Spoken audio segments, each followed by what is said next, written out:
ছেলে তার মোবাইল নম্বরে কাপড় প্যাকেজ নিতে গ্রামীণফোন সেন্টারে গেল এবং আমাকে সাথে নিল। কাস্টমার কেয়ার এক্সিকিউটিভ বলল, স্যার, কাপড় প্যাকেজের জন্য আপনার স্ত্রীর নম্বর লাগবে। ছেলে আমার মোবাইল নম্বর দিল। এক্সিকিউটিভ বলল, ম্যাডাম, আপনাকে একটা ফর্ম সাইন করতে হবে। আমি দ্বিধায় পড়লাম। ছেলে আমার কানে বলল, মা, এতে অনেক ছাড় পাব। আমি সাইন করলাম। এক্সিকিউটিভ বলল, অভিনন্দন, আপনাদের কাপড় প্যাকেজ অ্যাক্টিভ হয়ে গেল। এখন আপনারা একে অপরকে ফ্রি কল করতে পারবেন। গ্রামীণফোন সেন্টার থেকে বেরিয়ে ছেলে আমাকে কল দিল। আমি ধরতেই সে বলল, মা, এবার আমরা সত্যিকারের কাপল। আমি তোমাকে ভালোবাসি, তুমি আমার স্ত্রী হও। ফোন কেটে দিয়ে সে সামনে এসে বলল, এই কাপড় প্যাকেজের মতো আমাদের জীবনও প্যাকেজ করা হোক। বিয়ে করো আমাকে। আমার ফোনে নতুন মেসেজ এল, কাপড় প্যাকেজ অ্যাক্টিভ। এই গল্পটি সম্পূর্ণ শুনলে আপনাদের পানি অটোমেটিক বের হয়ে যাবে, সো যত দ্রুত সম্ভব হাতের কাছে টিস্যু নিয়ে বসে পড়ো। বিছানার চাদর যেন নষ্ট না হয় সেটা সম্পূর্ণ খেয়াল রাখার অনুরোধ জানিয়ে গল্পটি এখন শুরু করব। তার আগে সর্বশেষ অনুরোধ, দয়া করে এমন পানি বের করার গল্প নিয়মিত শুনতে আমাদের চ্যানেলটি সকলেই সাবস্ক্রাইব করুন। ধন্যবাদ। হ্যালো বন্ধুরা, আমার নাম প্রিয়াঙ্কা খান। আমার বয়স ৩৯ বছর। আমার স্বামীর নাম তানভীর খান, বয়স ৫২ বছর। আমাদের ২ সন্তান, রিয়াদ আর তানিয়া। রিয়াদ ২১ বছর বয়সী, ইউনিভার্সিটিতে পড়ে। তানিয়া ১৪ বছর বয়সী, হাই স্কুলে যায়। সেদিন সকালে রিয়াদের সাথে গ্রামীণফোন সেন্টার থেকে ফিরে আসার পর আমার মনে হচ্ছিল কিছু একটা অদ্ভুত ব্যাপার হয়েছে। রিয়াদ যে কথাগুলো বলেছিল সেগুলো আমার মাথায় ঘুরপাক খাচ্ছিল। আমি ভাবতে পারছিলাম না কেন একটা ছেলে তার মায়ের সাথে এভাবে কথা বলতে পারে। তবে আমার মনে হয়েছিল যে এই ঘটনার পেছনে কোনো গভীর রহস্য আছে। পরের দিন সকালে আমি রান্নাঘরে নাস্তা তৈরি করছিলাম। হঠাৎ রিয়াদ এসে বলল, মা, তুমি কি জানো আমাদের বাড়ির নিচে একটা গুপ্ত কক্ষ আছে? আমি অবাক হয়ে তার দিকে তাকালাম। কি বলছিস তুই? এই বাড়িতে আমরা ১৫ বছর ধরে থাকি। আমি কোনো গুপ্ত কক্ষের কথা শুনিনি। রিয়াদ রহস্যময় হাসি হেসে বলল, মা, গতকাল রাতে আমি পড়ার টেবিলে বসেছিলাম। হঠাৎ শুনলাম নিচ থেকে কোনো একটা আওয়াজ আসছে, যেন কেউ কাঠ কাটছে বা কিছু খোঁড়াখুড়ি করছে। আমার গায়ে কাটা দিল। আমি বললাম, তুই নিশ্চয়ই ভুল শুনেছিস। হয়তো রাস্তার কোনো কাজ চলছিল। কিন্তু রিয়াদ জোর দিয়ে বলল, না মা, আওয়াজটা সত্যিই আমাদের বাড়ির নিচ থেকে আসছিল। আমি খুব সতর্কতার সাথে শুনেছি। মনে হচ্ছিল যেন কেউ কোনো পুরনো ইট বা পাথর সরাচ্ছে। আমি ভেবে দেখলাম এই বাড়িটা আমরা কিনেছিলাম আগের মালিক করিম সাহেবের কাছ থেকে। করিম সাহেব বেশ অদ্ভুত একজন মানুষ ছিলেন। তিনি সবসময় রহস্যজনক কথাবার্তা বলতেন। বাড়িটা বিক্রি করার সময় তিনি বলেছিলেন, এই বাড়িতে অনেক রহস্য লুকিয়ে আছে। যারা এখানে থাকবে তাদের ধৈর্য রাখতে হবে। সেদিন দুপুরে তানভীর অফিস থেকে ফিরে এসে আমাকে চিন্তিত দেখে জিজ্ঞেস করল, কি ব্যাপার? আমি রিয়াদের কথা বললাম। তানভীর প্রথমে হেসে উড়িয়ে দিতে চাইল, কিন্তু আমি যখন জোর দিয়ে বললাম, তখন সে গুরুত্ব দিয়ে শুনল। তাহলে আজ রাতে আমরা ৩ জন মিলে পরীক্ষা করে দেখি, তানভীর বলল। যদি সত্যিই কোনো আওয়াজ হয় তাহলে আমরা খোঁজ নেব। রাত প্রায় ১২টার দিকে আমরা ৩ জন বসার ঘরে চুপচাপ বসে রইলাম। তানিয়া তখন গভীর ঘুমে। প্রায় ১৫ মিনিট পর সত্যিই একটা আওয়াজ শুনতে পেলাম। ঠক ঠক ঠক, যেন কেউ নিচ থেকে হাতুড়ি দিয়ে মারছে। তানভীর আর আমি পরস্পরের দিকে তাকালাম। আওয়াজটা পরিষ্কারভাবে শোনা যাচ্ছিল। রিয়াদ ফিসফিস করে বলল, বলেছিলাম না মা? আমরা আওয়াজের উৎস খুঁজতে শুরু করলাম। বাড়ির প্রতিটা কোণ পরীক্ষা করে দেখলাম। আওয়াজটা সবচেয়ে জোরে শোনা যাচ্ছিল আমাদের খাওয়ার ঘরের একটা কোণে। সেখানে একটা পুরনো কার্পেট বিছানো ছিল। তানভীর কার্পেটটা সরিয়ে দিল। নিচে স্বাভাবিক টাইলস, কিন্তু একটা টাইলস দেখতে আলাদা লাগছিল, যেন সেটা পরে বসানো হয়েছে। তানভীর একটা চাকু দিয়ে টাইলসের চারপাশে ঘষে দেখল। টাইলসটা একটু নড়ে উঠল। এটা খোলা যাবে, তানভীর বলল। আমরা ৩ জন মিলে টাইলসটা তুলে ফেললাম। নিচে একটা ছোট ছিদ্র, কিন্তু অন্ধকারে কিছুই দেখা যাচ্ছিল না। রিয়াদ মোবাইলের টর্চ জ্বালিয়ে নিচে ফেল। আমরা দেখতে পেলাম একটা সিডি নিচের দিকে গেছে। আমার শরীরে শিহরণ জাগল। এটা কি? আমি জিজ্ঞেস করলাম। তানভীর বলল, মনে হচ্ছে পুরনো যুগের কোনো গুপ্ত পথ। হয়তো এখানে আগে কোনো গোপন কাজ চলত। আমরা সিদ্ধান্ত নিলাম পরের দিনের বেলা এই জায়গাটা ভালো করে পরীক্ষা করে দেখব। সেই রাতে আর কোনো আওয়াজ শুনতে পেলাম না। পরের দিন সকালে তানিয়াকে স্কুলে পাঠিয়ে দিয়ে আমরা তিনজন আবার সেই জায়গায় গেলাম। দিনের আলোতে সবকিছু পরিষ্কার দেখা যাচ্ছিল। সিঁড়িটা প্রায় 5 ফুট নিচে গিয়ে শেষ হয়েছে। সেখানে একটা ছোট কক্ষ। তানভীর প্রথমে নামল। তারপর রিয়াদ। আমি সবার শেষে নামলাম। নিচে নেমে দেখি একটা ছোট ঘর। প্রায় 10 বাই 8 ফুট। দেওয়ালে পুরনো ইটের কাজ। মেঝেতে মাটি। ঘরের এক কোণে একটা পুরনো কাঠের বাক্স। তানভীর বাক্সটা খুলে দেখল। ভিতরে অনেক পুরনো কাগজপত্র, কিছু ছবি আর একটা ডায়েরি। ডায়েরিটা খুলে দেখি সেটা করিম সাহেবের লেখা। প্রথম পাতায় লেখা, এই বাড়ির গোপন ইতিহাস, করিম আহমেদ। আমি পড়তে শুরু করলাম। এই বাড়িটি আমার দাদা নির্মাণ করেছিলেন 1950-এর দশকে। সেই সময় এলাকায় অশান্তি চলছিল। দাদা তাই এই গোপন কক্ষটি তৈরি করেছিলেন জরুরি অবস্থার জন্য। এখানে তিনি পরিবারের মূল্যবান জিনিসপত্র লুকিয়ে রাখতেন। দাদা মারা যাওয়ার আগে আমাকে বলে গেছেন যে এই কক্ষে একটি বিশেষ গুপ্তধন লুকানো আছে। কিন্তু তিনি সেই গুপ্তধনের সঠিক অবস্থান বলতে পারেননি। শুধু বলেছেন যখন সময় আসবে সঠিক ব্যক্তি এটি খুঁজে পাবে।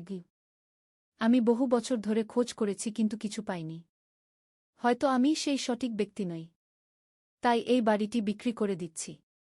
যারা এখানে থাকবে হয়তো তারাই সেই রহস্যের সমাধান করতে পারবে। আমরা তিনজন একে অপরের দিকে তাকালাম। মনে হচ্ছিল যেন আমরা কোনো রোমাঞ্চকর সিনেমার ভিতর পড়েছি। রিয়াদ বলল, মা, আমরা সেই গুপ্তধন খোঁজ করি না কেন? তানভীর বলল, তার আগে আমাদের এই ডায়েরিটা পুরো পড়ে দেখা উচিত। আমরা ডায়েরির অন্যান্য পাতা উল্টিয়ে দেখতে লাগলাম। করিম সাহেব অনেক গুরুত্বপূর্ণ তথ্য লিখে রেখেছেন।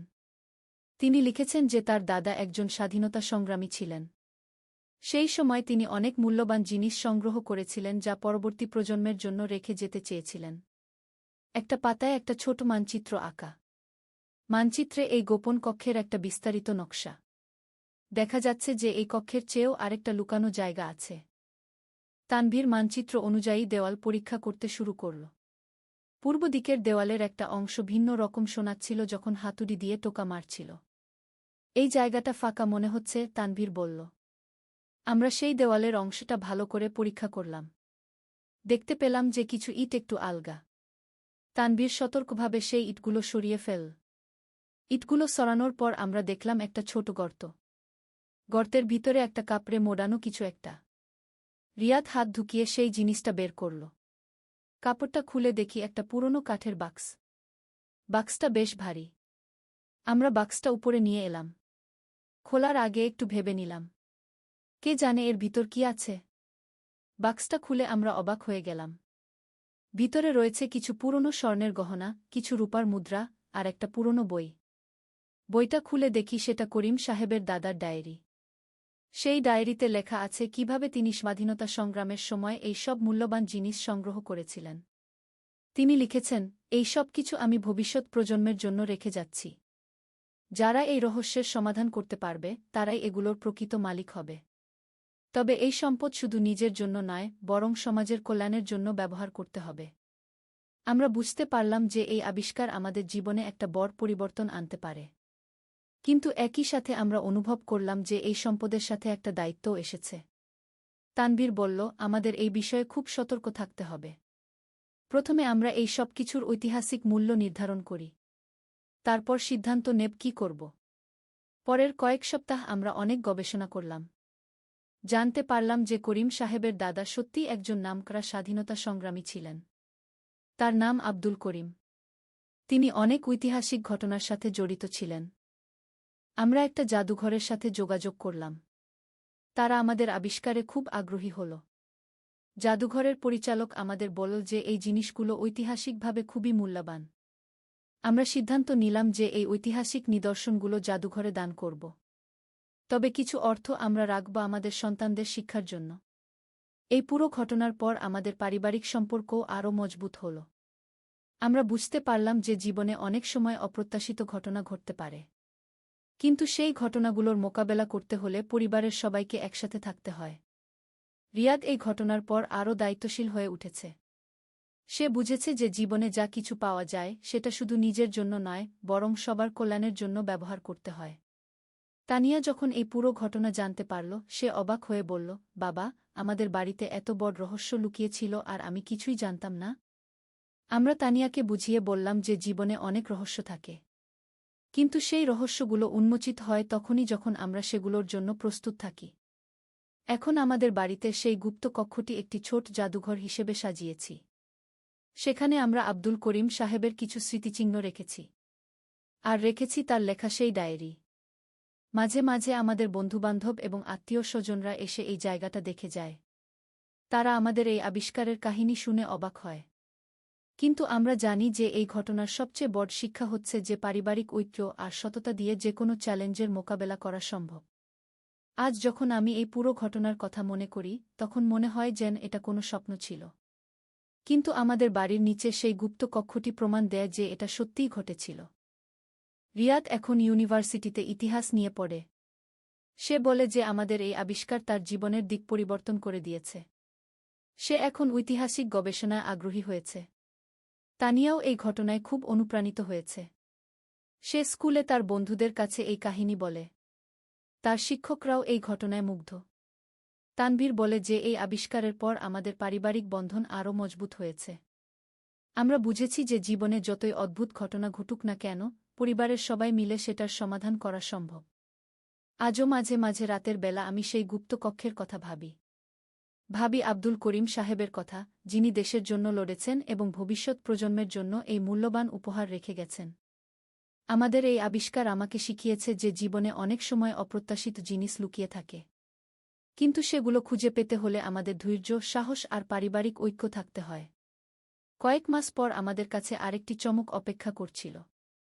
একদিন রিয়াদ জাদুঘর থেকে ফিরে এসে খুব উত্তেজিত হয়ে বলল, মা, জাদুঘরের পরিচালক বলেছেন যে আব্দুল করিম সাহেব সম্পর্কে আরও তথ্য পাওয়া গেছে। আমি কৌতূহলী হয়ে জিজ্ঞেস করলাম, কি পাওয়া গেছে? রিয়াদ বলল, জাদুঘরের গবেষকরা আব্দুল করিম সাহেবের ব্যাপারে আরও খোঁজখবর নিয়েছেন। তারা জানতে পেরেছেন যে তিনি শুধু একজন স্বাধীনতা সংগ্রামী ছিলেন না, বরং একজন গোপন বিপ্লবী সংগঠনের নেতা ছিলেন। তানভীর কাছ থেকে ফিরে এসে এই খবর শুনে বলল, তাহলে আমাদের বাড়িটা একটা ঐতিহাসিক স্থান। পরের দিন জাদুঘরের পরিচালক ডক্টর রহমান আমাদের বাড়িতে এলেন। তিনি সাথে নিয়ে এলেন কিছু পুরনো দলিলপত্র আর ছবি। ডক্টর রহমান বলল, আপনাদের আবিষ্কার আমাদের দেশের ইতিহাসে নতুন একটি অধ্যায় যোগ করেছে। আব্দুল করিম সাহেব আর তার সাথীরা এই বাড়িতে গোপন বৈঠক করতেন। তারা এখান থেকেই অনেক গুরুত্বপূর্ণ অভিযান পরিচালনা করেছেন। তিনি আমাদের দেখালেন আব্দুল করিম সাহেবের একটা পুরনো ছবি। ছবিতে তিনি অন্য কয়েকজন মানুষের সাথে দাঁড়িয়ে আছেন। ডক্টর রহমান বললেন যে এই ছবিটি তোলা হয়েছিল আমাদের বাড়ির সামনেই। আমরা চাই যে আপনাদের এই বাড়িটিকে একটি জাতীয় ঐতিহ্য হিসেবে স্বীকৃতি দেওয়া হোক, ডক্টর রহমান বললেন। আমরা এই প্রস্তাবে খুশি হলাম। কিন্তু একই সাথে আমাদের মনে হল যে এই দায়িত্ব বহন করা সহজ নয়। পরের কয়েক সপ্তাহে আমাদের বাড়িতে অনেক মানুষের আশায়াওয়া শুরু হল। ইতিহাসবিদ, গবেষক, সাংবাদিক, সবাই আমাদের আবিষ্কার সম্পর্কে জানতে চাইলেন। একদিন একটা টেলিভিশন চ্যানেল থেকে আমাদের ইন্টারভিউ নিতে এল। তারা আমাদের পুরো ঘটনার কাহিনী রেকর্ড করল। সেই অনুষ্ঠান প্রচারের পর আমাদের বাড়িতে আরও বেশি মানুষ আসতে শুরু করল। তানিয়া স্কুলে হিরো হয়ে গেল। তার বন্ধুরা তাকে ঘিরে থাকত এই কাহিনী শোনার জন্য। তার শিক্ষকরা তাকে ক্লাসে এই ঘটনার বর্ণনা দিতে বলতেন। রিয়াদের ইউনিভার্সিটিতেও এই খবর ছড়িয়ে গেল। তার প্রফেসররা তার সাথে এই বিষয় নিয়ে আলোচনা করতেন। একজন প্রফেসর এমনকি এই ঘটনা নিয়ে একটা গবেষণাপত্র লেখার প্রস্তাব দিলেন। কিন্তু এই সব কিছুর মাঝেও আমাদের সবচেয়ে বড় শিক্ষা ছিল পারিবারিক বন্ধনের গুরুত্ব। আমরা বুঝেছিলাম যে যত বড় আবিষ্কারই হোক না কেন, পরিবারের চেয়ে বড় কিছু নেই। একদিন সন্ধ্যায় আমরা চারজন বসে এই পুরো অভিজ্ঞতার কথা আলোচনা করছিলাম। তানভীর বলল, জানো, এই ঘটনার পর আমার মনে হচ্ছে আমাদের পরিবারটা আরও কাছাকাছি এসেছে। আমি মাথা নেড়ে সম্মতি জানালাম। সত্যিই এই রহস্য সমাধানের প্রক্রিয়ায় আমরা একে অপরের সাথে আরও বেশি সময় কাটিয়েছি, আরও গভীরভাবে কথা বলেছি। রিয়াদ বলল, মা, আমি একটা কথা বলতে চাই। প্রথম দিন গ্রামীণফোন সেন্টারে আমি যে কথাগুলো বলেছিলাম, সেগুলো আসলে একটা মজার ঘটনা ছিল। আমি জানতাম যে কাস্টমার কেয়ার এক্সিকিউটিভ ভুল বুঝবে। আমি শুধু তোমাকে একটু অবাক করতে চেয়েছিলাম। আমরা সবাই হেসে ফেললাম। রিয়াদ চালিয়ে গেল, কিন্তু যে রাতে আমি সেই আওয়াজ শুনেছিলাম সেটা একদম সত্যি। আমি তখন ভেবেছিলাম হয়তো এটা কোনো প্রাকৃতিক কারণে হচ্ছে। কিন্তু পরে যখন আমরা সেই গুপ্ত কক্ষ খুঁজে পেলাম, তখন বুঝলাম যে এটা কোনো কাকতালীয় ব্যাপার নয়। তানিয়া বলল, দাদা, তুমি তো আমাদের সাথে একটা বড় রহস্যের সমাধান করালে। এই কথোপকথনের মাঝেই আমার মনে হলো যে জীবনে অনেক সময় ছোট ছোট ঘটনা বড় কিছুর সূচনা করে। রিয়াদের সেই মজার কথাগুলো যদি না বলত, তাহলে হয়তো আমরা কখনোই এই রহস্যের সন্ধান পেতাম না। কয়েক মাস পর সরকার আনুষ্ঠানিকভাবে আমাদের বাড়িটিকে একটি সুরক্ষিত ঐতিহাসিক স্থান হিসেবে ঘোষণা করল। এর সাথে এল কিছু দায়িত্ব আর কিছু সুবিধা। আমাদের সেই গুপ্ত কক্ষটি এখন সপ্তাহে নির্দিষ্ট দিনে জনসাধারণের জন্য খোলা থাকে। অনেক মানুষ আসে এটা দেখতে। বিশেষ করে স্কুল কলেজের ছাত্রছাত্রীরা এখানে এসে আমাদের দেশের ইতিহাস সম্পর্কে জানে। আমি প্রায়ই ভিজিটরদের কাছে আমাদের এই আবিষ্কারের কাহিনী বলি। তাদের চোখে মুখে যে কৌতূহল আর বিস্ময় দেখি তা আমাকে গর্বিত করে। রিয়াদ এখন একটা স্থানীয় ইতিহাস সংরক্ষণ সমিতির সাথে কাজ করে। সে অন্যান্য ঐতিহাসিক স্থান খোঁজার কাজে সাহায্য করে। তানিয়া তার স্কুলে একটা ইতিহাস ক্লাব খুলেছে। সেই ক্লাবের সদস্যরা বিভিন্ন ঐতিহাসিক জায়গা ভ্রমণ করে আর গবেষণা করে। তানভীর তার অফিসে এই অভিজ্ঞতার কথা বলে তার সহকর্মীদের অনুপ্রাণিত করেছে। অনেকেই এখন তাদের পুরনো বাড়িঘর নিয়ে খোঁজখবর নিচ্ছে। আমি নিজে এখন আমাদের এলাকার মহিলাদের সাথে একটা সাংস্কৃতিক সংগঠন গড়ে তুলেছি। আমরা স্থানীয় ইতিহাস আর ঐতিহ্য নিয়ে কাজ করি। আজ যখন আমি পেছনে ফিরে তাকাই, তখন মনে হয় যেন এই পুরো যাত্রাটা একটা স্বপ্নের মতো। কিন্তু এই অভিজ্ঞতা আমাদের পরিবারকে যেভাবে পরিবর্তিত করেছে সেটা একদম বাস্তব। আমরা শিখেছি যে জীবনে রহস্য আর রোমাঞ্চ কখনো শেষ হয় না। শুধু আমাদের চোখ খোলা রাখতে হয়, কান খাড়া রাখতে হয়। আমরা আরও শিখেছি যে পারিবারিক বন্ধন যে কোনো চ্যালেঞ্জকে সুযোগে পরিণত করতে পারে। আমাদের ঐক্য আর পারস্পরিক বিশ্বাসই আমাদের এই অসাধারণ আবিষ্কারের দিকে এগিয়ে নিয়ে গেছে। গতকাল রাতে আমি আবার সেই গুপ্ত কক্ষে গিয়েছিলাম। সেখানে একা বসে আব্দুল করিম সাহেবের কথা ভেবেছি তিনি কেমন করে জানতেন যে একদিন সঠিক মানুষেরা তার রেখে যাওয়া সম্পদ খুঁজে পাবে। হয়তো তিনি বিশ্বাস করতেন যে সত্য কখনো লুকিয়ে থাকে না। যারা সত্যের খোঁজ করে তারা অবশ্যই তা খুঁজে পায়। আমাদের এই কাহিনী এখনো শেষ হয়নি। প্রতিদিনই নতুন কিছু ঘটছে, নতুন মানুষ আসছে, নতুন গল্প তৈরি হচ্ছে। কিন্তু যাই ঘটুক না কেন, আমরা জানি যে আমাদের পরিবারের বন্ধনই আমাদের সবচেয়ে বড় সম্পদ। আর এই বন্ধনের কারণেই আমরা যে কোনো রহস্যের সমাধান করতে পারি, যে কোনো চ্যালেঞ্জের মোকাবেলা করতে পারি। নদীর ধারে সেই গা। প্রথম অধ্যায়, শুরুজাত। পদ্মা নদীর ধারে একটা ছোট্ট গ্রাম ছিল, নাম তার রূপসী গ্রাম। গ্রামের নাম শুনলেই মনে হতো কত সুন্দর হবে। আর সত্যিই গ্রামটা ছিল অপূর্ব সুন্দর। সবুজ ধানক্ষেত, নারিকেল আর সুপারি গাছের সারি, আর নদীর শীতল হাওয়া, সব মিলিয়ে এক স্বর্গের মতো জায়গা। এই গ্রামেই থাকত একটা ছেলে, নাম তার আলম। বয়স তখন 17 কি 18 হবে। ফর্সা রং, লম্বা চুল, আর চোখে একটা স্বপ্ন, বড় হয়ে সে লেখক হবে। প্রতিদিন সন্ধ্যায় নদীর ধারে বসে সে লিখত তার ডায়েরিতে। কখনো কবিতা, কখনো গল্প, কখনো শুধু মনের কথা। আলমের বাবা মোক্তার সাহেব ছিলেন গ্রামের স্কুলের প্রধান শিক্ষক। মা রহিমা বেগম ছিলেন একজন নরম মনের মহিলা, যিনি সবসময় সবার জন্য রান্না করতেন। তাদের ছোট্ট টিনের চালের বাড়িটা ছিল গ্রামের মাঝখানে। আলমের একটা ছোট বোন ছিল, সামিয়া। বয়স তার 10 বছর। চঞ্চল, দুষ্টু, কিন্তু খুব মিষ্টি। সে সবসময় ভাইয়ের পিছন পিছন ঘুরত। ভাইয়া, আমাকে নিয়ে চলো না। এই ছিল তার প্রিয় সংলাপ। দ্বিতীয় অধ্যায়, নতুন প্রতিবেশী। একদিন গ্রামে নতুন একটা পরিবার এলো। তারা ঢাকা থেকে এসেছিল। বাবা একজন সরকারি চাকরিজীবী, বদলি হয়ে এই উপজেলায় এসেছেন। তাদের সাথে ছিল একটা মেয়ে, নাম তার তানিয়া। তানিয়া ছিল আলমের সমবয়সী। লম্বা চুল, বড় বড় চোখ, আর মুখে সবসময় একটা হাসি। সে ছিল খুবই পড়ুয়া। বই পড়তে তার খুব ভালো লাগত। প্রথম দিন যখন সে গ্রামের স্কুলে ভর্তি হলো, তখন সবাই অবাক হয়ে তাকে দেখছিল। শহুরে মেয়ে, কিন্তু কোনো অহংকার নেই। আলম আর তানিয়ার প্রথম দেখা হয়েছিল স্কুলের লাইব্রেরিতে। দুজনেই একই বই খুঁজছিল, রবীন্দ্রনাথের গোড়াগুই। তুমিও রবীন্দ্রনাথ পড়ো? আলম জিজ্ঞেস করেছিল। হ্যাঁ, আমার খুব প্রিয়। তুমি? তানিয়া হেসে জবাব দিয়েছিল। সেই থেকে তাদের বন্ধুত্ব শুরু। প্রতিদিন স্কুলে, লাইব্রেরিতে, আর কখনো কখনো নদীর ধারে বসে তারা গল্প করত। সাহিত্য নিয়ে, জীবন নিয়ে, স্বপ্ন নিয়ে। তৃতীয় অধ্যায়, স্বপ্নের কথা। একদিন সন্ধ্যায় নদীর ধারে বসে আলম তানিয়াকে বলল, জানো, আমি বড় হয়ে লেখক হতে চাই। এমন গল্প লিখব যেগুলো মানুষের মন ছুঁয়ে যাবে গু। তানিয়া মৃদু হেসে বলল, তুমি পারবে। তোমার লেখার হাত খুব ভালো। তুমি যা লিখো তাতে আন্তরিকতা আছে কি। তুমি কি হতে চাও? আলম জিজ্ঞেস করল। আমি শিক্ষিকা হতে চাই। গ্রামের মেয়েদের পড়াতে চাই। দেখো না, এখানে কত মেয়ে স্কুলেই যায় না। আমি চাই সবাই পড়াশোনা করুক। তানিয়ার কথা শুনে আলম অবাক হল। এতটা সরল, এতটা নিঃস্বার্থ স্বপ্ন। তুমি সত্যিই অসাধারণ, আলম বলল। তানিয়া লজ্জা পেয়ে বলল, আরে না, আমি সাধারণ। তবে হ্যাঁ, আমি মানুষের জন্য কিছু করতে চাই। সেদিন থেকে আলমের মনে তানিয়ার জন্য একটা বিশেষ জায়গা তৈরি হলো। সে বুঝতে পারছিল না এটা কি অনুভূতি, কিন্তু তানিয়াকে না দেখলে তার দিন ভালো যেত না। চতুর্থ অধ্যায়, বর্ষাকাল। বর্ষা এলো। পদ্মা নদী ফুলে ফেঁপে উঠল। চারিদিকে পানি আর পানি। স্কুল বন্ধ হয়ে গেল। বৃষ্টি থামার নাম নেই।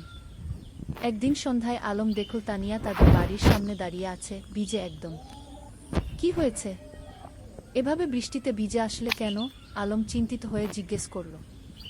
আমার বই। আমার প্রিয় বইটা। আমি নদীর ধারে রেখে এসেছিলাম। পানিতে ভেসে যাবে কি? তানিয়া কাঁদো কাঁদো স্বরে বলল। আলম কিছু না ভেবে ছাতা নিয়ে বেরিয়ে পড়ল। বৃষ্টি তখন মুষলধারে পড়ছে।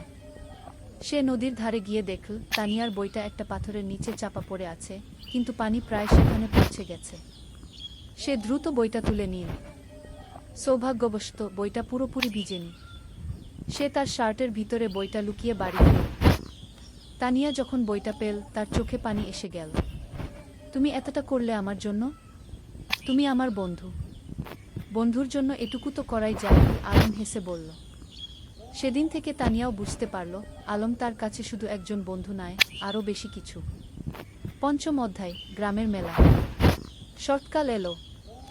গ্রামে বড় মেলা বসল। নৌকা বাইচ, পুতুল নাচ, জারি গান, কত কিছু। সারা গ্রামে উৎসবের আমেজ। আলম আর তানিয়া একসাথে মেলা ঘুরছিল। স্বামীও ছিল তাদের সাথে। সে দুষ্টুমি করে বলল, ভাইজা, তানিয়া আপু তোমার বউ হবে? আলম আর তানিয়া দুজনেই লজ্জা পেয়ে গেল। আলম স্বামীয়াকে বকা দিল, কিন্তু মনে মনে সে ভাবছিল, সত্যিই তো, তানিয়াকে ছাড়া তার জীবন অসম্পূর্ণ মনে হয়। মেলায় একটা পুতুলের দোকানে তানিয়া একটা সুন্দর পুতুল দেখে মুগ্ধ হয়ে গেল। কিন্তু দাম শুনে হতাশ হলো, 50 টাকা। তার কাছে এত টাকা ছিল না। আলম চুপি চুপি পুতুলটা কিনে নিল। মেলা শেষে যখন বাড়ি ফিরছিল, তখন সে তানিয়াকে পুতুলটা দিল। এটা তুমি আমার জন্য? তানিয়া অবাক হয়ে বলল। তুমি যেটা চেয়েছিলে সেটা তোমার হওয়া উচিত কি? আলম মৃদু হেসে বলল। তানিয়া পুতুলটা বুকে জড়িয়ে ধরল। ধন্যবাদ, আলম। তুমি সত্যিই খুব ভালো। সেদিন রাতে আলম তার ডায়েরিতে লিখল, আজ আমি বুঝেছি ভালোবাসা কাকে বলে। যাকে দেখলে বুক ভরে যায়, যার জন্য নিজের সবকিছু দিয়ে দিতে ইচ্ছা করে, সেই তো ভালোবাসা। ষষ্ঠ অধ্যায়, সংকট। কিন্তু জীবন তো সবসময় সুখের থাকে না। একদিন আলমের বাবা হঠাৎ অসুস্থ হয়ে পড়লেন। ডাক্তার বলল তাকে ঢাকায় নিয়ে যেতে হবে ভালো চিকিৎসার জন্য। আলম দুশ্চিন্তায় পড়ে গেল। ঢাকায় যেতে হলে অনেক টাকা লাগবে। তাদের পরিবার তো সচ্ছল নয়। তানিয়া যখন এ খবর পেল, সে তার বাবাকে বলল। তানিয়ার বাবা একজন ভালো মানুষ ছিলেন। তিনি আলমের বাবার চিকিৎসার জন্য টাকা দিতে রাজি হলেন। না না, এভাবে আমরা নিতে পারব না, মোক্তার সাহেব বললেন। আপনি আমার মেয়ের শিক্ষকের বাবা। আমার দায়িত্ব আপনার সেবা করা, তানিয়ার বাবা বললেন। শেষ পর্যন্ত আলমের বাবাকে ঢাকায় নিয়ে যাওয়া হলো। আলম আর তার মা তার সাথে গেল। স্বামীয়া থেকে গেল গ্রামে তানিয়াদের বাড়িতে। ঢাকায় থাকতে হলো প্রায় 1 মাস। সেই 1 মাস আলম প্রতিদিন তানিয়াকে চিঠি লিখত। মোবাইল ফোন তো তখন সবার ছিল না। চিঠি ছিল যোগাযোগের মাধ্যম। তানিয়াও প্রতিদিন চিঠির অপেক্ষায় থাকত। আলমের চিঠি পড়ে সে বুঝতে পারত আলম কতটা কষ্টে আছে, কতটা দুশ্চিন্তায় আছে। সে নিজেও আলমের জন্য দোয়া করত। সপ্তম অধ্যায়, ফিরে আসা। অবশেষে মোক্তার সাহেব সুস্থ হয়ে উঠলেন। ডাক্তার বললেন এখন তিনি বাড়ি যেতে পারবেন, কিন্তু সতর্ক থাকতে হবে। যেদিন আলম গ্রামে ফিরল, সেদিন পুরো গ্রাম খুশিতে আত্মহারা। সবাই মোক্তার সাহেবকে দেখতে এলো। তানিয়াও এলো সামিয়াকে নিয়ে। আলম তানিয়াকে দেখে বলল, তোমার চিঠিগুলো আমাকে শক্তি দিয়েছে। ঢাকায় যখন খুব কষ্ট লাগতো তখন তোমার চিঠি পড়ে আবার ভালো লাগতো। আমি জানতাম তুমি ফিরে আসবে। আমি বিশ্বাস রাখিনি, হারাইনি। তানিয়া মৃদু হেসে বলল। সেদিন বিকেলে নদীর ধারে বসে আলম তানিয়াকে বলল, তানিয়া, আমি তোমাকে কিছু বলতে চাই। বলো। তানিয়া বলল, আমি আমি তোমাকে ভালোবাসি। ঢাকায় থাকার সময় প্রতিটা মুহূর্তে তোমার কথা মনে পড়েছে। তুমি ছাড়া আমার জীবন অর্থহীন। তানিয়া কিছুক্ষণ চুপ করে রইল। তারপর বলল, আমিও তোমাকে ভালোবাসি আলম, কিন্তু আমরা এখনো ছোট। আমাদের পড়াশোনা শেষ করতে হবে, নিজেদের প্রতিষ্ঠিত করতে হবে। তারপর আমরা একসাথে থাকব। আলম তার কথা শেষ করল। হ্যাঁ, একসাথে থাকব। তানিয়া হেসে মাথা নাড়ল। অষ্টম অধ্যায়, সময়ের পরীক্ষা। পরের কয়েক বছর দ্রুত কেটে গেল। আলম আর তানিয়া দুজনেই খুব ভালো ছাত্র ছিল। এসএসসি পরীক্ষায় দুজনেই জিপিএ 5 পেল। এরপর তারা ঢাকায় কলেজে ভর্তি হল। আলম নটরডেম কলেজে আর তানিয়া হলিক্রস কলেজে। গ্রাম ছেড়ে শহরে আসতে হলো। শহরের জীবন ছিল অন্যরকম। ব্যস্ততা, ভিড়, শব্দ, সবকিছু গ্রামের থেকে আলাদা। কিন্তু আলম আর তানিয়া তাদের লক্ষ্য থেকে বিচলিত হল না। প্রতি সপ্তাহান্তে তারা দেখা করত। কখনো রমনা পার্কে, কখনো টিএসসিতে, কখনো কোনো বইয়ের দোকানে। তারা একে অপরকে উৎসাহ দিত, সাহস দিত। এইচএসসি পরীক্ষায় দুজনেই ভালো ফল করল। আলম ঢাকা বিশ্ববিদ্যালয়ে বাংলা সাহিত্যে ভর্তি হল আর তানিয়া শিক্ষা বিভাগে। কিন্তু বিশ্ববিদ্যালয়ের জীবনে নতুন চ্যালেঞ্জ এলো। রাজনীতি, সেশন জট, আর্থিক সংকট, নানা সমস্যা। কখনো কখনো আলমের মনে হতো সে হয়তো লেখক হতে পারবে না। তানিয়াও মাঝে মাঝে হতাশ হতো। কিন্তু তারা একে অপরকে সাহায্য করত। আলম যখন হতাশ হতো, তানিয়া তাকে মনে করিয়ে দিত তার স্বপ্নের কথা। তানিয়া যখন ভেঙে পড়ত, আলম তাকে শক্তি যোগাত। নবম অধ্যায়, স্বপ্ন পূরণের পথে। স্নাতক শেষ করার পর আলম একটা পত্রিকায় চাকরি পেল, সাংবাদিক হিসেবে। বেতন খুব বেশি না, কিন্তু লেখার সুযোগ ছিল। সে ফিচার লিখত, গল্প লিখত। তানিয়া একটা স্কুলে শিক্ষিকা হিসেবে যোগ দিল। তার স্বপ্ন ছিল গ্রামে ফিরে যাওয়া, কিন্তু সে জানত এখনো সময় হয়নি। আগে অভিজ্ঞতা অর্জন করতে হবে। একদিন আলম একটা প্রকাশনা সংস্থায় তার লেখা গল্পের পাণ্ডুলিপি জমা দিল। সে একটা উপন্যাস লিখেছিল, নদীর ধারে সেই গাগ। এটা ছিল তাদের নিজেদের গল্প, তাদের গ্রামের গল্প। কয়েক মাস পর প্রকাশক ফোন করলেন। আপনার বই আমরা প্রকাশ করতে চাই। গল্পটা খুব সুন্দর, আবেগময়। আলম বিশ্বাস করতে পারছিল না। তার স্বপ্ন সত্যি হচ্ছে। সে প্রথমেই তানিয়াকে খবরটা দিল। আমি জানতাম তুমি পারবে। তুমি তো সত্যিই লেখক। তানিয়া খুশিতে আটখানা। বইটা প্রকাশিত হওয়ার পর বেশ সাড়া পড়ে গেল। পাঠকরা ভালো সাড়া দিল। সমালোচকরাও প্রশংসা করল। দশম অধ্যায়, ঘরে ফেরা। 5 বছর পর আলম আর তানিয়া সিদ্ধান্ত নিল তারা গ্রামে ফিরে যাবে। ঢাকায় তারা যা অর্জন করতে চেয়েছিল তা করেছে। এখন সময় এসেছে নিজেদের শেকদে ফিরে যাওয়ার। তারা বিয়ে করল। সাদামাটা অনুষ্ঠান, কিন্তু পূর্ণ আন্তরিকতায়। পুরো গ্রাম এসেছিল তাদের বিয়েতে। তোমরা আমাদের গর্ব, মুক্তার সাহেব আবেগে বললেন। বিয়ের পর তারা গ্রামেই থেকে গেল। আলম লেখালেখি চালিয়ে গেল। সে গ্রামের গল্প লিখত, সাধারণ মানুষের গল্প। তার বই পরপর সফল হতে লাগল। তানিয়া গ্রামে একটা স্কুল খুলল। বিনামূল্যে গরিব মেয়েদের পড়াতে লাগল। সে তার স্বপ্ন পূরণ করছিল। একাদশ অধ্যায়, নতুন প্রজন্ম। 3 বছর পর তাদের একটা মেয়ে হল। নাম রাখল রূপা। ছোট্ট, ফুটফুটে, ঠিক যেন তানিয়ার মতো। রূপা বড় হতে লাগল গ্রামের মুক্ত পরিবেশে। নদীর ধারে খেলা, মাঠে দৌড়ানো, গাছে চড়া, সবকিছু। আলম তাকে গল্প শোনাত, তানিয়া তাকে পড়াত। একদিন রূপা জিজ্ঞেস করল, বাবা, তুমি আর মা কিভাবে পরিচিত হলে? আলম হেসে বলল, সেটা একটা লম্বা গল্প মা। একদিন তোমাকে পুরো গল্প শোনাব। এখন শোনাও না, রূপা জেদ করল। আলম তানিয়ার দিকে তাকাল। তানিয়া হেসে মাথা নাড়ল। ঠিক আছে, শোনো তাহলে। অনেক বছর আগে এই নদীর ধারে দুটো ছেলে মেয়ে পরিচিত হয়েছিল। দ্বাদশ অধ্যায়, পূর্ণতা। বছর কেটে গেল। আলমের বই এখন দেশ জুড়ে জনপ্রিয়। সে একজন প্রতিষ্ঠিত লেখক, কিন্তু খ্যাতি তাকে বদলায়নি। সে এখনও সেই সরল বিনলি আলম। তানিয়ার স্কুল এখন বড় হয়েছে, শত শত মেয়ে সেখানে পড়ছে, অনেকে এখন কলেজে, বিশ্ববিদ্যালয়ে। তানিয়া তাদের সবার কাছে একজন আদর্শ। একদিন সন্ধ্যায় নদীর ধারে বসে আলম তানিয়াকে বলল, তুমি জানো, এই জায়গাটাই আমার সবচেয়ে প্রিয়। এখানেই আমরা প্রথম একসাথে বসেছিলাম, স্বপ্নের কথা বলেছিলাম। আর এখন সেই স্বপ্ন পূরণ হয়েছে, তানিয়া বলল। শুধু পূরণই না, আরও বেশি কিছু পেয়েছি।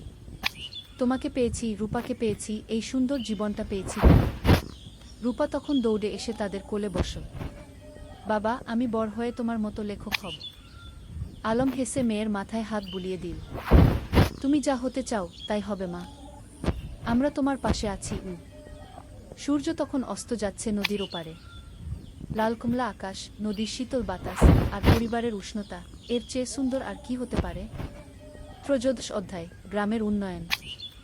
আলম আর তানিয়া শুধু নিজেদের নিয়েই ব্যস্ত ছিল না, তারা পুরো গ্রামের উন্নয়ন নিয়ে ভাবত। আলম তার লেখালেখি থেকে যা আয় করত, তার একটা অংশ গ্রামের উন্নয়নে ব্যয় করত। তারা গ্রামে একটা লাইব্রেরি খুলল, হাজার হাজার বই নিয়ে। গ্রামের যে কেউ এসে বই পড়তে পারত। ছোট ছেলেমেয়েরা বিকেলে এসে বই পড়ত, গল্প শুনত। জ্ঞানী শক্তি, আলম সবসময় বলতো, আমরা যদি আমাদের নতুন প্রজন্মকে শিক্ষিত করতে পারি, তাহলে গ্রাম এমনিতেই উন্নত হবে। তানিয়া তার স্কুলে শুধু পড়াশোনাই শেখাতো না, জীবন দক্ষতাও শেখাতো। মেয়েদের শেখাতো কিভাবে আত্মবিশ্বাসী হতে হয়, কিভাবে নিজের মতামত প্রকাশ করতে হয়, কিভাবে স্বাবলম্বী হতে হয়। শিক্ষা মানে শুধু বই পড়া নয়, তানিয়া বলতো। শিক্ষা মানে জীবনকে বুঝতে শেখা, মানুষ হয়ে ওঠা। গ্রামের মানুষ তাদের এই প্রচেষ্টায় খুব খুশি ছিল। যারা আগে মেয়েদের স্কুলে পাঠাতে চাইত না, তারাও এখন পাঠাতে শুরু করেছে। একদিন গ্রামের প্রবীণ হাজী সাহেব আলমকে বললেন, বাবা, তোমরা আমাদের গ্রামের জন্য যা করছো সেটা আল্লাহ কবুল করুন। তোমরা না থাকলে আমাদের গ্রাম এখনো অন্ধকারেই থাকত। আলম বিনয়ের সাথে বলল, চাচা, আমরা তো এই গ্রামেরই সন্তান, আমাদের দায়িত্ব এই গ্রামের সেবা করা। চতুর্দশ অধ্যায়, বাধা আর সংগ্রাম। কিন্তু জীবন তো সবসময় মসৃণ পথে চলে না। একদিন গ্রামে একটা বড় সমস্যা দেখা দিল। পদ্মা নদীর ভাঙন শুরু হলো। প্রতিদিন নদী গ্রামের জমি গিলে খাচ্ছে। অনেক পরিবার তাদের বাড়িঘর হারাচ্ছে। ফসলের জমি নদীতে তলিয়ে যাচ্ছে। মানুষ আতঙ্কিত। আলম আর তানিয়া বসে থাকল না, তারা একটা সভা ডাকল। পুরো গ্রামের মানুষ এলো। আমরা যদি একসাথে কাজ করি, তাহলে আমরা নদীর ভাঙন রোধ করতে পারব, আলম বলল। আমাদের সরকারের কাছে দরখাস্ত দিতে হবে, আমাদের নিজেদেরও কিছু পদক্ষেপ নিতে হবে। তারা একটা কমিটি গঠন করল। জেলা প্রশাসকের কাছে দরখাস্ত দিল, সংবাদপত্রে লিখল। আলম তার লেখনীর মাধ্যমে এই সমস্যা তুলে ধরল সারা দেশে। কয়েক মাসের সংগ্রামের পর সরকার নড়েচড়ে বসল। নদীর তীরে বাঁধ নির্মাণের কাজ শুরু হলো।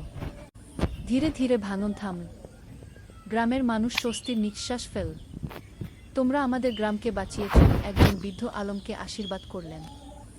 আমরা সবাই মিলে বাঁচিয়েছি, আলম বলল। এটা সবার প্রচেষ্টার ফল। পঞ্চদশ অধ্যায়, রূপার স্বপ্ন। রূপা এখন 10 বছরের, খুব মেধাবী মেয়ে। স্কুলে সব সময় প্রথম হয়, কিন্তু শুধু পড়াশোনায় নয়, সে খেলাধুলায়, গানেও ভালো। একদিন রূপা তার বাবা মাকে বলল, আমি ডাক্তার হতে চাই, গ্রামের মানুষদের সেবা করব। আলম আর তানিয়া খুশি হল। তাদের মেয়ে অন্যের সেবা করতে চায়, এর চেয়ে বড় গর্বের আর কি হতে পারে? তুমি যা হতে চাও, আমরা তোমাকে সাহায্য করব, তানিয়া বলল। কিন্তু রূপার একটা শর্ত ছিল, আমি ঢাকায় না, গ্রামেই থাকব, এখানেই পড়ব, এখানেই ডাক্তারি করব। আলম হেসে বলল, কেন মা? ঢাকায় তো ভালো সুযোগ পাবে। বাবা, তুমি আর মা যেমন গ্রামে ফিরে এসেছ, আমিও তাই চাই। গ্রামের মানুষদের সবচেয়ে বেশি সাহায্যের দরকার। এই কথা শুনে আলমের চোখে পানি এসে গেল। তার মেয়ে তার আদর্শকে ধারণ করছে। রূপা খুব পরিশ্রমী ছিল। প্রতিদিন ভোরে উঠে পড়াশোনা করত। মায়ের স্কুলে ছোটদের পড়াতে সাহায্য করত। বাবার লেখার কাজেও হাত লাগাত। রূপা, তুমি এত কাজ করো, ক্লান্ত হয়ে যাও না? তানিয়া একদিন জিজ্ঞেস করল। না মা, আমি যখন মানুষের উপকার করি তখন আমার ভালো লাগে, ক্লান্তি লাগে না, রূপা হেসে জবাব দিল। শ্রদ্ধায় পুরস্কার। আলমের লেখালেখি এখন দেশের সীমা পেরিয়ে গেছে। তার বই অনুবাদ হয়েছে বিভিন্ন ভাষা, বিদেশেও পাঠক তৈরি হয়েছে। একদিন একটা খবর এলো, আলম জাতীয় সাহিত্য পুরস্কার পেতে যাচ্ছে। এটা দেশের সর্বোচ্চ সাহিত্য পুরস্কার। পুরো গ্রাম আনন্দে উদ্বেলিত। আমাদের আলম জাতীয় পুরস্কার পাবে, সবাই গর্ব করে বলতে লাগল। পুরস্কার দেওয়ার অনুষ্ঠান হলো ঢাকায়। প্রধানমন্ত্রী নিজে পুরস্কার তুলে দিলেন আলমের হাতে। আপনার লেখা আমাদের গ্রাম বাংলার প্রকৃত চিত্র তুলে ধরে, প্রধানমন্ত্রী বললেন। আপনি দেশের গর্ব। আলম বিনয়ের সাথে পুরস্কার নিল। তার মনে পড়ল সেই দিনগুলোর কথা, যখন সে নদীর ধারে বসে স্বপ্ন দেখত লেখক হওয়ার। পুরস্কার পাওয়ার পর আলম একটা বক্তৃতা দিল। এই পুরস্কার শুধু আমার একার নয়, এটা আমার স্ত্রী তানিয়ার, আমার মেয়ে রূপার, আমার গ্রামের সব মানুষের। তারা আমাকে অনুপ্রাণিত করেছে, সাহস দিয়েছে। তানিয়ার চোখে খুশির অশ্রু। তার স্বামী এত বড় সম্মান পেল, কিন্তু তবুও সে নিজের কৃতিত্ব সবার সাথে ভাগ করে নিয়েছে। সপ্তদশ অধ্যায়, তানিয়ার স্বীকৃতি।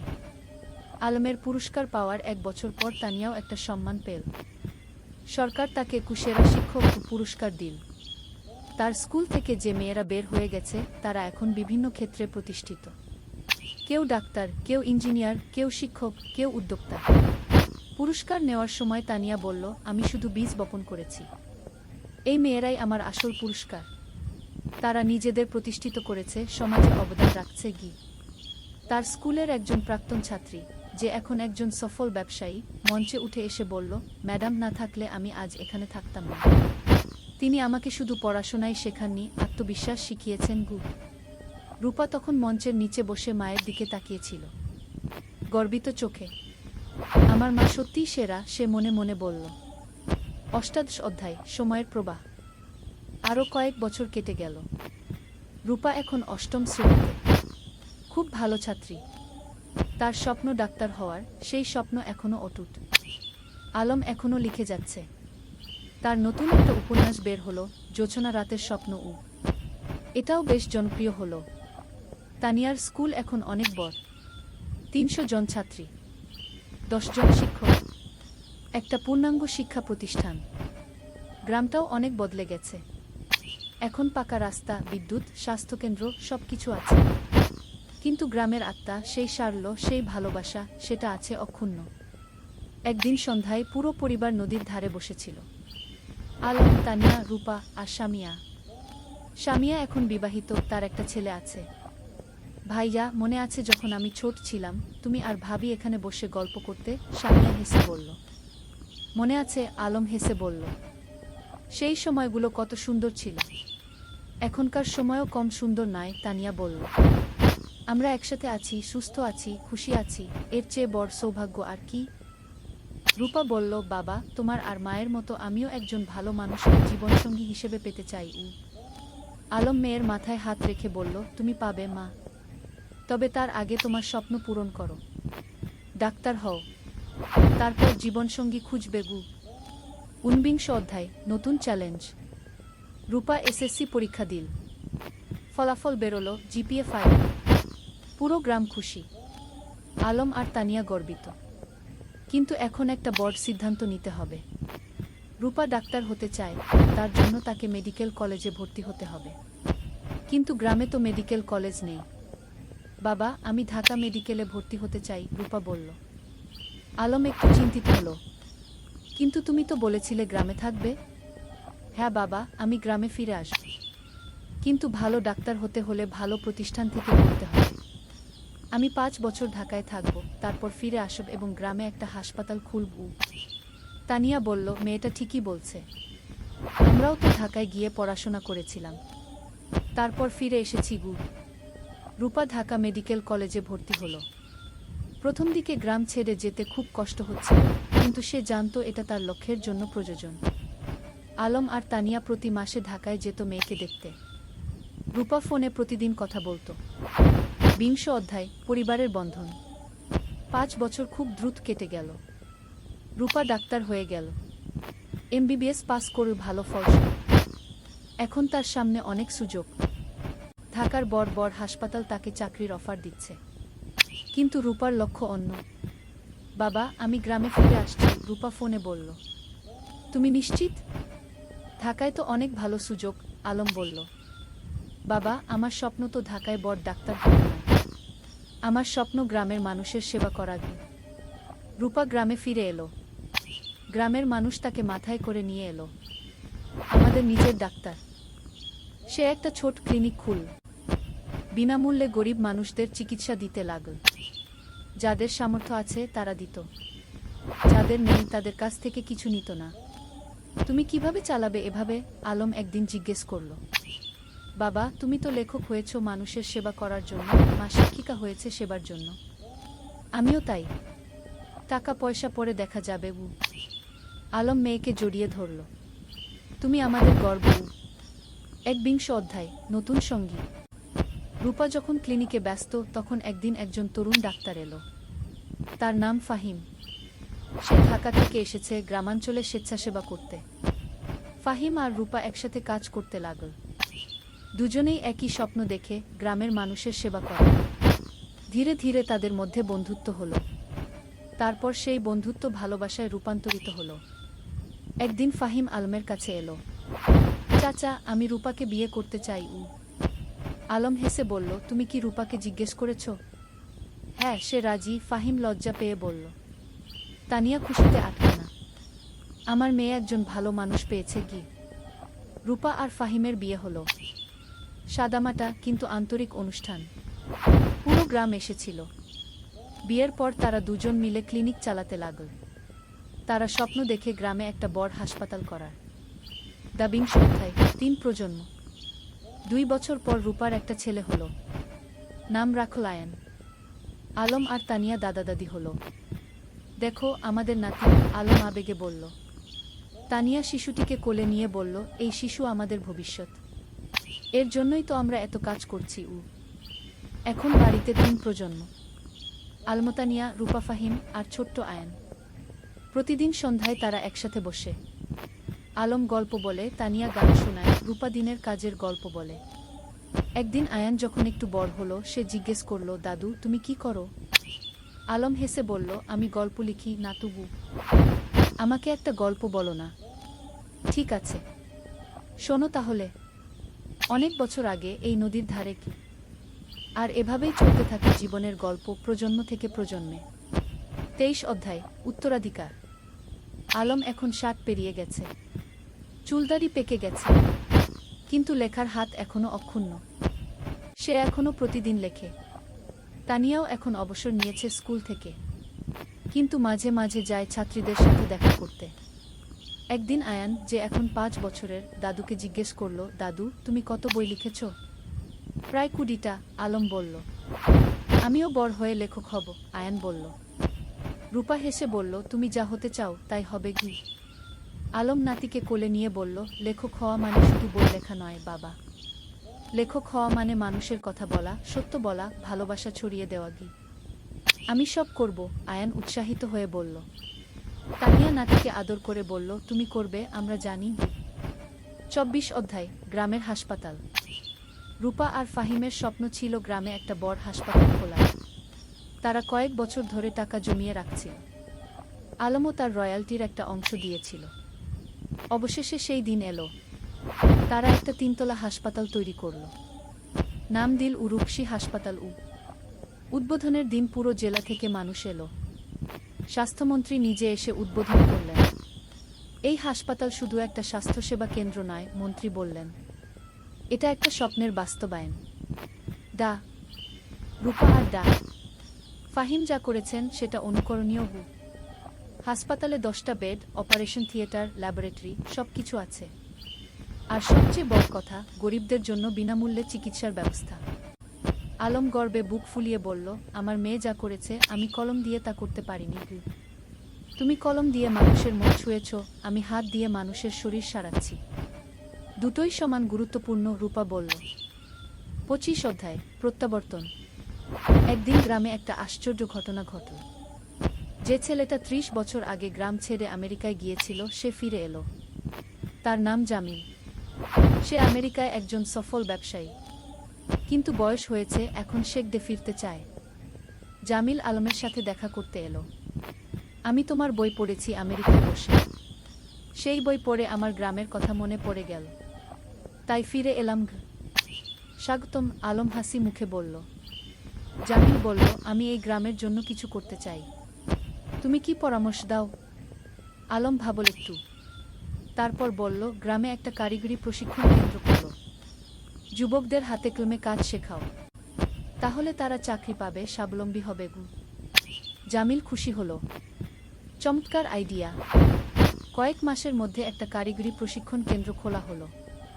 সেখানে ছেলেমেয়েরা কম্পিউটার, ইলেকট্রনিক্স, সেলাই, রান্না, নানা বিষয়ে প্রশিক্ষণ পেতে লাগল। এভাবে একে একে গ্রামে নতুন নতুন সুবিধা যুক্ত হতে লাগল। কেউ ফিরে এসে স্কুলে দান করল, কেউ রাস্তা বানিয়ে দিল, কেউ মসজিদ মন্দির সংস্কার করল। আলম দেখছিল আর ভাবছিল, একজন মানুষ যদি ভালো কাজ শুরু করে, তাহলে সেটা অন্যদেরও অনুপ্রাণিত করে। কি ২৬ অধ্যায়, পরবর্তী প্রজন্ম। আয়ান এখন ১০ বছরের, খুব মেধাবী ছেলে। সে দাদুর কাছে বসে গল্প শোনে, দাদির কাছে থেকে জীবনের পাঠ নেয়। একদিন স্কুলে একটা রচনা প্রতিযোগিতা হলো। বিষয় ছিল আমার স্বপ্নের বাংলাদেশ। আয়ান লিখল, আমার স্বপ্নের বাংলাদেশে সবাই শিক্ষিত হবে, কেউ অসুস্থ হলে চিকিৎসা পাবে, কেউ গরিব থাকবে না, সবাই একসাথে মিলেমিশে থাকবে। আমার দাদু বলেন, স্বপ্ন দেখতে হয় বড়, তারপর সেই স্বপ্ন পূরণের জন্য কাজ করতে হয়। আয়ান প্রথম হলো, পুরস্কার পেল। আলম নাতির রচনা পড়ে চোখ ভিজিয়ে ফেল। আমাদের শিক্ষা বৃথা যায়নি, নতুন প্রজন্ম ঠিক পথে আছে। ২৭ অধ্যায়, জীবনের সন্ধ্যা। আলম এখন ৬৫ পেরিয়ে গেছে। শরীর একটু দুর্বল হয়ে এসেছে, কিন্তু মন এখনো তরুণ। একদিন ডাক্তার বলল, তার হার্টের সমস্যা আছে, বিশ্রাম নিতে হবে। রূপা খুব চিন্তিত। বাবা, তুমি এখন আর এত কাজ করবে না, বিশ্রাম নাও। কিন্তু আলম কি থেমে থাকার মানুষ? সে এখনো লেখে, মানুষের সাথে দেখা করে, গ্রামের উন্নয়নের কাজে যুক্ত থাকে। তানিয়া বলল, তুমি একটু শান্ত হও। আমরা এত কাজ করেছি, এখন পরের প্রজন্মকে দায়িত্ব দাও। তুমি ঠিক বলছো, আলম মেনে নিল। কিন্তু আমার একটা শেষ ইচ্ছা আছে। কি? তানিয়া জিজ্ঞেস করল। আমি আমাদের জীবনের গল্পটা লিখতে চাই, একটা আত্মজীবনী, যাতে পরের প্রজন্ম জানতে পারে আমরা কিভাবে স্বপ্ন দেখেছিলাম, কিভাবে সেই স্বপ্ন পূরণ করেছিলাম। তুমি লেখো, তানিয়া হেসে বলল। আমি তোমাকে সাহায্য করব। ২৮ অধ্যায়, শেষ বই। পরের ৬ মাস আলম লিখল তার জীবনের গল্প। নদীর ধারে সেই গা, একটি জীবন কথা, কি নাম দিল। বইটাই ছিল তাদের প্রথম দেখা, প্রথম প্রেম, সংগ্রাম, সফলতা, ব্যর্থতা, সবকিছু। বই প্রকাশিত হওয়ার পর দেশজুড়ে সাড়া পড়ে গেল। মানুষ পড়ল আর অনুপ্রাণিত হল। একজন পাঠক চিঠি লিখল, আপনার বই পড়ে আমি বুঝেছি, স্বপ্ন দেখা আর তা পূরণ করা সম্ভব। আমিও এখন আমার গ্রামে ফিরে যাব, কিছু করব। আলম এই চিঠি পড়ে খুশি হল। দেখো তানিয়া, আমাদের জীবন বৃথা যায়নি, আমরা মানুষকে অনুপ্রাণিত করতে পেরেছি। ২৯ অধ্যায়, বিদায়। এক শীতের সকালে আলম ঘুম থেকে উঠল না। তার হার্ট অ্যাটাক হয়েছে। রূপা যতই চেষ্টা করল, কিছু করতে পারল না। আলম চলে গেল। পুরো গ্রাম শোকে মুহ্যমান। আমাদের আলম চলে গেল, সবাই কাঁদল। তানিয়া কান্নায় ভেঙে পড়ল। তুমি আমাকে একা ফেলে চলে গেলে। রূপা মাকে সান্ত্বনা দিল। মা, বাবা চলে যায়নি, তার লেখায় সে বেঁচে আছে, তার কাজে সে বেঁচে আছে, আমাদের মধ্যে সে বেঁচে আছে। আলমের জানাজায় হাজার হাজার মানুষ এলো। তাকে সমাহিত করা হলো গ্রামের কবরস্থানে, নদীর পাশে, যেখানে সে জীবনের অনেকটা সময় কাটিয়েছে। ৩০ অধ্যায়, উত্তরাধিকার, শেষ অধ্যায়। আলমের মৃত্যুর পর তানিয়া ভেঙে পড়েনি, সে আরও শক্ত হয়েছে। আলম চলে গেছে, কিন্তু তার স্বপ্ন চলে যায়নি। আমাকে সেই স্বপ্ন বাঁচিয়ে রাখতে হবে। সে গ্রামের লাইব্রেরিটাকে কি আলম স্মৃতি লাইব্রেরিকে নাম দিল। সেখানে আলমের সব বই রাখা হলো। রূপা হাসপাতালে আরও বেশি মনোযোগী হলো। বাবা চাইতেন আমি মানুষের সেবা করি, আমি তাই করব। ফাহিম তার পাশে থেকে সাহায্য করল। আয়ান, যে এখন ১৫ বছরের, দাদুর মতো লিখতে শুরু করল। সে গল্প লেখে, কবিতা লেখে। একদিন আয়ান তানিয়াকে তার লেখা একটা গল্প দেখাল। গল্পের নাম দাদুর স্বপ্ন। তানিয়া পড়ল। চোখে পানি এলো। তোমার দাদু বেঁচে আছে তোমার মধ্যে গি। বছরের পর বছর কেটে গেল। গ্রামটা আরও উন্নত হল। কিন্তু আলমকে কেউ ভুলল না। প্রতি বছর তার জন্মদিনে গ্রামে একটা সাহিত্য উৎসব হয়। তরুণ লেখকরা আসে, তাদের লেখা পড়ে। তানিয়া এখন ৮০ পেরিয়ে গেছে, কিন্তু এখনও প্রতিদিন স্কুলে যায়, ছাত্রীদের দেখে আসে। একদিন এক তরুণী তানিয়াকে জিজ্ঞেস করল, ম্যাডাম, আপনার আর আলম স্যারের গল্পটা কি সত্যি? তানিয়া হেসে বলল, হ্যাঁ, প্রতিটা শব্দ সত্যি। আমরা স্বপ্ন দেখেছিলাম আর সেই স্বপ্ন পূরণ করেছিলাম। আমিও কি পারবো? তরুণী জিজ্ঞেস করল। অবশ্যই পারবে, তানিয়া দৃঢ়তার সাথে বলল। শুধু স্বপ্ন দেখো, তারপর সেই স্বপ্ন পূরণের জন্য কাজ করো। আর কখনো হাল ছেড়ে না। সেদিন সন্ধ্যায় নদীর ধারে বসে তানিয়া আকাশের দিকে তাকাল। আলম, তুমি কি দেখছ?